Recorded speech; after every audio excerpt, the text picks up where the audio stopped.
Hi friends, ఈరోజు మనం OnePlus, అప్పో, రియల్మీ మొబైల్లో ఆల్వేస్ ఆన్ డిస్ప్లేతో పాటు మన సిగ్నేచర్ ఏ విధంగా సెట్ చేయాలో చూద్దాం. ముందుగా మనం సెట్టింగ్స్లో వెళ్ళి అందులో వాల్పేపర్ అండ్ స్టైల్ సెలెక్ట్ చేసుకోండి.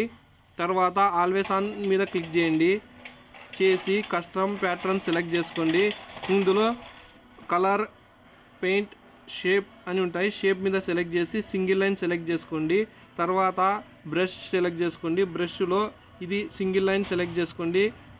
కలర్ అనేది ఏ కలర్ అయినా సెలెక్ట్ చేసుకోండి. తర్వాత మన హ్యాండ్తో మీ నేమ్ అయినా ఏదైనా టెక్స్ట్ టైప్ చేయండి. చేసిన తర్వాత డన్ అని క్లిక్ చేయండి. చేస్తే మనకు ఆల్వేస్ ఆన్ ఏ విధంగా డిస్ప్లే అవుతుందో చూడొచ్చు. తర్వాత అప్లై అని మీద క్లిక్ చేస్తే మనం చేసిన సిగ్నేచర్ ఆల్వేస్ ఆన్లో డిస్ప్లే కావడం జరుగుతుంది. Thank you friends watching this video. ఇలాంటి వీడియోలు మరిన్ని చూడాలనుకుంటే మన ఛానల్ని సబ్స్క్రైబ్ చేసుకోండి. Thank you very much.